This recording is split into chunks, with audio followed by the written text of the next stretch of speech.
안녕하세요. 안녕하세요. 지난번에 방영된 사랑과 전쟁 편 시청 시간 이런 것들이 좀 나왔어요. 원래 저희가 8분대를 찍었었지 않습니까? 네, 8분대가 기록 아니었나요, 그게? 네, 근데 이제 또 평균 시청 시간이 6분 17초 정도 줄었고요. 약간 평상시로 다시 돌아왔습니다. 예. 사랑까지만 보고 전쟁은 안 보시는. 네. 심지어 우리가 믿고 의지하고 있는 오스트리아도 이제 평균 26분쯤에 다들 떠났다는 소리가 26분에 무슨 장면이 나온 건가요, 도대체? 엔딩곡 선곡하기 바로 전 아닌가요? 그런데 네. 한 분께서 네. 댓글마다 대댓글을 달고 계시는 엄청난 관계가 네, 김진주님. 네. 아주 댓글이 요즘 훈훈해졌어요. 네. 커뮤니티를 보는 것처럼. 맞아요. 네. 진짜 이분의 맹활약으로 네. 잉여사랑 댓글 코너가 네. 이번에 파리쿡이나 이런데 미즈네 못지않게 네. 큰 커뮤니티로 성장할 가능성을 보이고 있습니다. 네. 저희는 그런 원대한 기대를 갖고 있고요. 제작진이 이거 좀 읽어주세요라고 이렇게 김진주님 댓글을 이렇게 적어주셨는데 굉장히 길어요. 네. 아유, 되게 정성스럽게 감상편을 남겨주셨는데요. 네. 그러니까 사랑과 전쟁 대신 EBS의 달라졌어요를 추천을 해주셨어요. 그래서 저희 한번 이 프로그램도 봐야 될 것 같고. 네. 마지막에 결론이 좋았습니다. 이번에는 엔딩곡 제목처럼 결혼은 희생정신 없이는 하면 안 되는 건데 그래서 이제 결혼이 더 어렵게만 느껴집니다. 아 그래 저렇게 살 바에야 혼자 살지 이렇게 생각하시다가 그 추천해주신 달라졌어요를 보면은 모든 부부가 다 갈등을 겪지만 저렇게 노력을 하면은 개선될 거야 라는 생각을 하신다면서 이렇게 적어주시니까 굉장히 설득력이 있고 저희 대신에 이 자리에 앉으셔야 되는 게 아닌가 그런 생각. 언제 한번 게스트를 모실까요? 이분 집이 진주인가요? 정말 우리 수개그? 네. 죄송합니다. 재밌는 댓글 또 하나 있어요. 네. 오창주님께서 저희가 이렇게 사랑과 전쟁을 보면서 약간 결혼에 거부 반응을 일으켰다는데 오창주님 여자친구분께서 또 그러시대요. 여기 지금 혼기를 놓칠까 두려운 30대 올림이라고 하셨잖아요. 네. 그랬더니 김진주님이 댓글로 혼기가 어디 있습니까? 혼기라는 건 없다. 두려워하지 말라. 저희 제4의 멤버 같은 그런 느낌. 저희가 또 이제 오창주님 여자친구분께 네네. 이렇게 좋은 사람과 함께 그 인생을 살다 보면 이렇게 좋은 것도 얻을 수 있다라는 그런 엘라 페이스오프 피부 마사지기 네. 보내드리고요. 네. 대댓글로 열심히 커뮤니티를 만들어주고 계신 김진주님께도 보내드리겠습니다. 이번 주가 마지막이죠 저희가. 마지막 두 분께 마지막 두 분께 오창주님 여자친구분과 김진주님께 보내드리도록 하겠습니다. 오창주님이 여자친구분이 계시나요, 근데? 여기 지금 아까 그 얘기를 했잖아요. 여자친구분이 사랑과 전쟁 예를 들면서 벌써 닥치고를 패러디 하시는 건 아니죠? 아무튼 엘라 페이스오프 뭐죠, 근데? 저희가 오늘 다루는 프로그램이 굉장히 장수 프로그램이지 않습니까? 굉장히 장수하고 있는 협찬도서 네. 상실의 시간들 보내드리겠습니다. 가족을 떠나보내는 과정에서 어떤 가족이란 무엇인가, 네. 우리는 서로에게 어떤 가족이었던가 다시 돌아보게 되는 소설입니다. 좋은 소설이고요. 책을 보셨나요, 혹시? 이거를 제가 한 권 네. 이렇게 얻어갈까 했는데 네. 그날 제작진 네. 안 줬던가요? 예. 네. 아니 왜냐하면 책 내용을 굉장히 잘하신 것 같아서 글쎄, 이거 굉장히 열심히 읽으셨구나. 젊어서 센스가 있어서 그래요. 이제 저도 젊었을 때는 좀 그랬었는데. 우리도 소시적에 꾸러기 네, 시절에는 그렇죠. 자, 본격적인 주제로 가볼까요? 자, 오늘의 주제 뭔가요? 그 책 까먹은 건 아니죠? 네. 누구시죠? 아니 그러지 말자고. 지난주에 그 사랑과 전쟁에 이어서 또 하나의 KBS가 내놓은 장수 프로그램 개그 콘서트 올해로 벌써 15주년을 이제 향해 가고 있지 않습니까? 네. 그 안에 코너들이 대폭 물갈이가 그러게요. 되면서 다 바뀌었더라고요. 네. 거의 몇몇 남아있는 것 중에 제가 또 즐겨보는 두근두근마저도 끝났더라고요.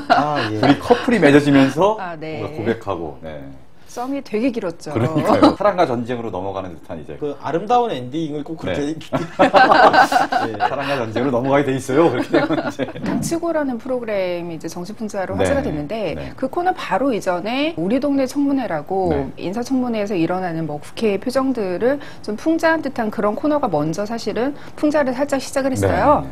김준현 씨가 뭐 존경받지 못하는 국회의원으로 등장을 하는 존경합니다라는 프로그램이 또 이제 비슷한 시기에 나와서 아 뭔가 이렇게 정치를 풍자하는구나 이러면서 야심차게 시작을 했는데 네. 두 코너 모두 한 달 만에 폐지가 됐어요. 아무래도 정치 풍자는 다시 살아나기 어렵나 이런 평가가 있었는데 바로 이때 닥치고가 등장을 해서 이회수 씨가 트위터에 뭐 이거는 엄청난 풍자다 이러면서 또 올리기도 했고. 네. 근데 사실 보면은 닥치고 그 코드가 그거지 않습니까? 말한 걸 계속 까먹고 그렇죠. 지난 일은 잊자가 교훈이고 네. 교장은 자꾸 자기가 한 번 한 약속은 지키겠다고 이야기하면서 자기가 무슨 말을 했는지도 까먹다가 마지막에 뭔가 문제가 생기니까 교실에서 이런 일이 다시는 없도록 교실을 없애겠다. 네. 교실을 없애면 수업은 어디서 하느냐? 수업을 없애겠다. 수업을 없애면은 뭐 학교는 왜 있냐? 학교를 없애겠다. 그럼 교장 선생님은 뭐 먹고 사시냐? 교장을 없애겠다. 뭐. 닭과 관련된 풍자는요. 네. 진짜 제대로 된 풍자를 제가 홍대 앞 술집에서 봤습니다. 그 골목 가다 보면 간판이 보여요. 이명닭발집이에요. 이명박 정권에서 박근혜 정권으로 바뀌었어요. 여기는 어떻게 됐을까? 지나가 보니까 닭근혜 집으로 바뀌었어요. 닭근혜 집. 아 이게 진짜 제대로 된 정치 풍자다. 근데 네. 세무조사 안 당할지 모르겠다. 걱정을 하곤 했는데. 이거 이렇게 막 나가도 되나요? 그러게. 이 정도 사실 풍자에 우리가 지금 세무조사 이야기를 하잖아요. 그렇죠. 불과 2012년만 하더라도, 그러니까 물론 그때는 선거의 기간이었으니까 좀 더 많은 사람들이 과감하게 풍자를 시도를 하긴 했는데 많은 사람들이 제가 꼼수를 부린다 막 그런 생각하고 있는 것 같습니다. 사실 저는 꼼꼼할 뿐이다. 그 나는 꼼수다가 이제 팟캐스트로 그 엄청난 수위로 또 풍자를 해댔잖아요. 그때를 생각하면 지금의 닥치고는 많이 약하지만 불과 2년밖에 흐르지 않았지만 그 시차를 느끼게 해주는 그런 프로그램의 의미가 있는 것 같아요. 2년 전만 하더라도 코미디 프로그램에서 박근혜 대통령이 네. 풍자가 되는 방식은 김슬기 씨가 네. 또의 옷을 입고 그러게요. 나와서 입에 담지 욕하고. 못할 만한 욕들을 이제 삐 소리로 처리를 하면서 하고 자신만이 반장이 되어야 된다라고 계속 주장을 하는 어떤 불통의 모습 같은 것들을 여과 없이 보여줬잖아요. 그렇죠. 그리고 또 정성호 씨가 네네. 그네를 타면서 인자한 모습으로 굉장히 인자한 네. 그 국민 어머니의 그런 표정으로 네. 뭔가 이미지 메이킹 같은 거를 정확하게 모사를 함으로써 그분의 이미지 자체를 우리가 좀 환기시키는 그런 효과도 있었잖아요. 그런 풍자의 개콘과 마찬가지로 그 양대산맥처럼 앞장섰던 그 SNL 코리아에서 그 여의도 텔레토비가 사실은 사라졌죠. 네, 그렇죠. 그 이후에 이 시대적인 분위기에서 이 정도 발언을 하는 것도 굉장히 힘든 일이다 라는 거를 좀 보여주는 게 아닌가라고 생각하는데, 그렇게 생각해보면 우리 동네 청문회는 왜 한 달 만에 증용이 됐는가에 대해서도 좀 얘기해 볼 수 있지 않을까요? 그 풍자의 대상이 네. 저희가 사실은 그 인사 참사라고 불리는 그 청문회 사태를 보면서 엄청나게 분노를 많이 했잖아요. 네. 풍자의 대상 자체가 그런 그 자격 미달의 인물들을 풍자를 한 것이 아니라 그런 인물들을 약간 트집을 잡는 듯한 그런 인상을 주면서 풍자를 했어요. 그러니까 마치 이 사람의 요만한 단점이라도 잡아서 이만하게 불려서 이야기를 하는 게 검증하는 사람들인 것처럼 좀 풍자를 했거든요. 그래서 네. 사실 정치 풍자가 굉장히 위험한 거기도 해요. 그러네요. 그러니까 어려운 문제인데. 그렇죠. 그러니까 코미디언들이 뭐 누구나 다 자기 정치적인 지향이 있을 수도 있고 뭐 관점이 다를 수도 있는데 누구를 어떤 방식으로 어떤 시야로 비판을 할 것인가에서 대중과 좀 괴리감이 있었던 거죠. 말하자면 우리가 감시를 해야 될 대상을 풍자 대상에 놓고 그걸 뭐 이제 비튼다든지 네. 그렇게 해야지 그 효과도 있고 사람들에게 반응도 좋은 거지. 그 우리 동네 청문회는 잘못됐군요. 이게 그렇죠. 올려야 될 대상이. 네. 그러니까 그것과 가장 비교의 대상이 될 수 있는 게 저희가 이제 올해의 코미디 풍자의 열풍을 사실은 그 다시 점화시킨 선두주자가 무한도전 저희가 또 다뤘잖아요. 선택 2014에서. 그렇죠. 선택 2014. 네. 네. 무한도전이 보면 정말 풍자는 이런 것이다. 이렇게 네. 유쾌하면서도 사람들에게 공감을, 그러니까 불쾌하지 않게 유쾌하게 사람들에게 공감을 전할 수 있는 것이다라는 걸 보여줬잖아요. 네. 그 무한도전 2014를 잉여사랑은 또 그걸 풍자함으로써 풍자의 또 다른 풍자는 이런 것이다. 이렇게 보여줬고. 아, 여러분, 이렇게 풍자였나요? 제가 대신 사과드리겠습니다. 여러분. 그때 감격이 막 떠올라서. 저희가 거기서 한 건 풍자는 아니었고요. 그냥 좀 얕은 수준의 네. 패러디. 묻어가는 거. 큰 세계라는 큰 코너가 세계. 네, 약간 신세계를 네. 살짝 네, 파괴를 네, 한 네. 큰 그렇죠. 세계라는 네. 코너가 네. 6월 말에 선보였는데요. 그 헤비급 네. 코미디언이다라고 생각하면 떠올릴 수 있을 만한 사람들이 총출동을 합니다. 그 김준현, 유민상 예. 네. 그리고 예전에 그 아빠와 아들이었나요? 거기 유민상 씨와 아들로 이제 출연한 그분 이름은 잘 생각 안 나는데 또 굉장히 거구를 자랑하는 네. 네. 이름은 저도. 그리고 얼굴은 굉장히 동안인데 네. 몸이 굉장히 거구를 자랑하는. 그러니까 여러분, 그러니까 기억 나는 사람들 이름만 기억하거나 네, 네. 내지는 네. 좀 사전에 이렇게 네. 조사를 해오시면 되잖아요. 저는 제가 미리 얘기 안 했어요. 유민상 씨가 사실은 처음에 데뷔를 하고 폭소클럽에서 인기를 끌었던 코너가 많은 분들 기억하시겠습니다만 마른 인간 연구소라는 코너였어요. 그게 이제 먼 미래에 뚱뚱한 사람들만 살아남고 네. 마른 인간들은 죄다 이제 그 진화해서 도태돼서 이렇게 역사로만 남아 있는 시대가 배경인데 네. 거기에서 이제 유민상 박사가 마른 인간들은 어떻게 살았는지에 대해서 이야기를 하는 거죠. 그러니까 과거에 없어진 이제 예, 그러니까 이게 멸종의 종종. 이를테면 이런 거예요. 이게 과거 마른 인간들이 먹었다는 피자의 사진인데 여기서 우리가 궁금한 점은 도대체 금은 왜 가 있는 걸까요? 뭐 지금도 알 수 없는 뭐 허리의 위치를 아시는 분들은 제보 부탁드립니다. 뭐 이런 식의 농담들이 좀 줄을 이뤘어요. 그러니까 보통 뚱뚱한 사람을 가지고 농담을 하면은 이렇게 마른 사람들이 뚱뚱한 사람들을 놀리고 네. 이렇게 대상화하고 네. 그런 모습들이 많았는데 유민상 씨는 역으로 큰 헤비급 중량이 네. 이게 표준이고 그렇죠. 다른 사람들은 이상하다는 네, 식으로 네. 농담을 던져서 그렇죠. 이걸 약간 예. 뒤집는 그 전복의 쾌감이 있군요. 그러고 나서 사실 그 뒤를 이었던 게 또 김준현 씨 네 가지에서 네네.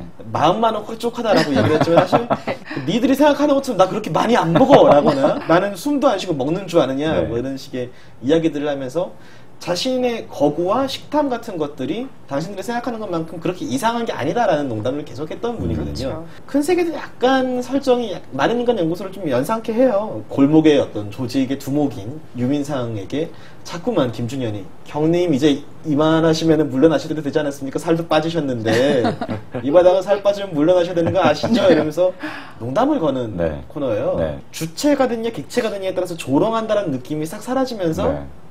그 굉장히 다 같이 유쾌하게 웃을 수 있는 코너로 나온 거죠. 거기다 또 굉장히 연기파 코미디언들 아니겠습니까? 그렇죠. 정반대에서 이거는 좀 비하의 선상에 있지 않나라고 생각되는 또 프로가 있어요. 새 프로그램 중에 네. 원래는 만수르라는 이름으로 시작을 했다가 세계 최고의 부호인 그 만수르를 주인공으로 삼아서 패러디한 코너인데 한국 석유공사의 그 압력 외교적인 압력을 뭐 직접 불어넣은 건 아니고요. 석유공사에서 네.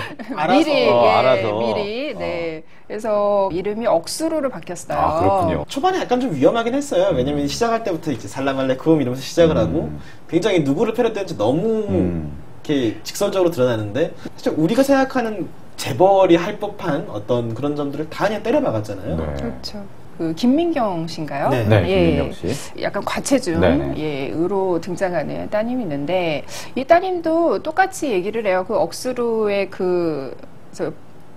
비서한테 어머 나 놀랬어. 뼈가 만져져. 막 이런 식으로 네. 무서워 사람 네, 사람 아니야. 김민경 씨가 정상이고 정말 그 마른 사람이 정말 사람 아니다라는 공포의 대상으로 다가오느냐 이게 아니고요. 이 비서의 눈으로 볼 때 이 과체중인 김민경 씨의 행동이 비정상처럼 보이는 네. 그런 그래서 일반인의 시각이 그대로 전혀 가치가 전도되지 않고 그대로 우리가 뚱뚱한 사람을 바라보는 어떤 폄하의 시선이 거기에 그대로 웃음의 코드로 들어가 있어요. 네. 딸을 되게 사랑하는 아버지예요. 억수로는. 근데 마르다 김민경이 무릎 위에 올라가서 아빠 이렇게 하면은 이렇게 그 무거워서 죽으려고 하면서 내가 이러면 좋아 죽을 것 같아 라고 얘기를 한다거나 네. 가족으로부터도 이렇게 배척을 당하고 네. 놀림을 네. 당해도 싼 캐릭터들로 이렇게 등장하는 거죠. 사실 코미디 프로에서 네. 여성, 외모, 네. 그리고 여성, 과체중 여성. 네. 네. 이거 가지고 항상 많이 이제 해왔어요. 그걸 소재로 삼아갖고. 네. 예전에는 그걸 부담 없이 깔깔깔 즐겼는지 모르겠지만 어느 정도 사회적 인식이 성숙하면서 네. 저런 개그를 계속 해도 될까라는 사실 불편한 마음도 있거든요. 제가 되게 놀랐던 거는 그 코너를 되게 재밌게 봤다라는 여자분들이 되게 많으시더라고요, 제 주변에. 정말 그 코너는 다 연기를 너무 잘해요. 오남 씨도 그렇고 송중근 씨가 정말 너무 연기를 잘하고. 그렇죠. 그러다 보니까 사람들이 이게 불쾌한데라는 걸 느끼기 전에 코너가 끝나 버리니까 저게 안 불편해라는 말을 먼저 꺼내기가 되게 애매한 상황이 돼버린 거죠.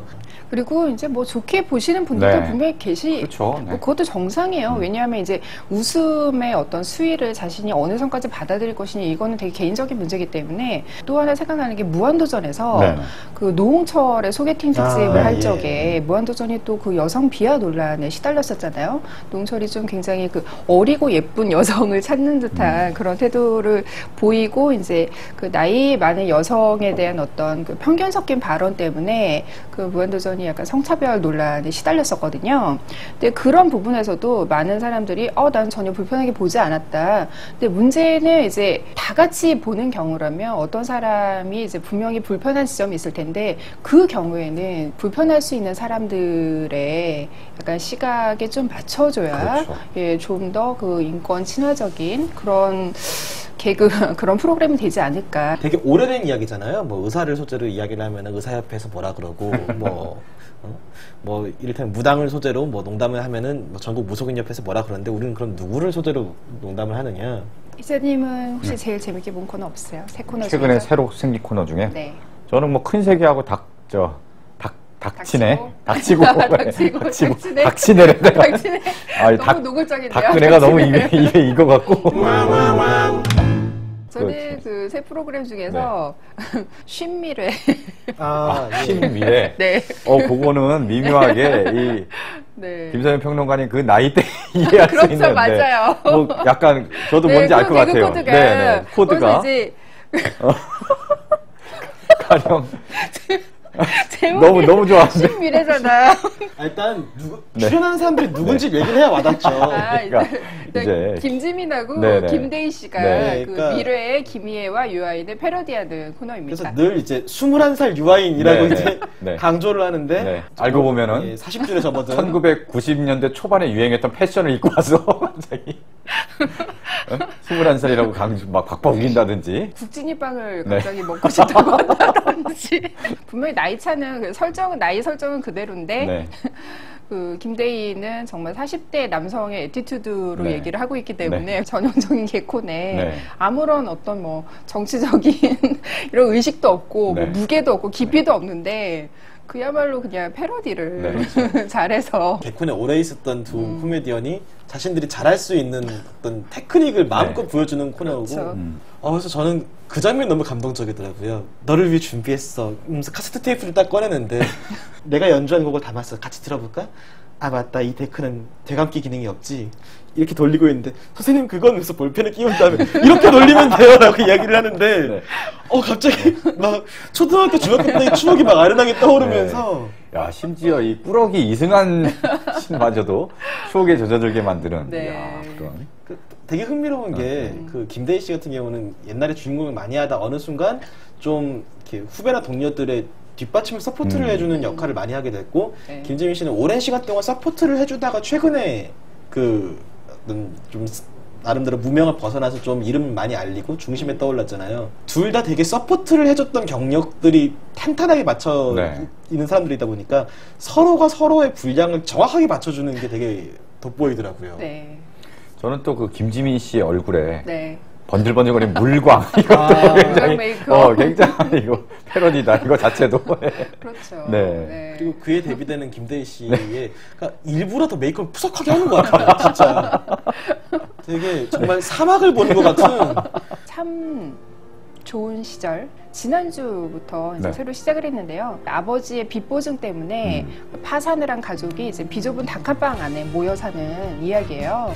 그 약 10년 전에 저희가 대화가 필요해라는 가족 그 개콘이 10년이 됐나요 대화가 필요해가? 2006년 엊그저께 본 것 같은데 엊그저께는 아니지만 그래도 네. 그렇게 오래된 것 같진 네, 않은데. 많이- 되게 세월이 하이킹. 그러네. 그렇습니다.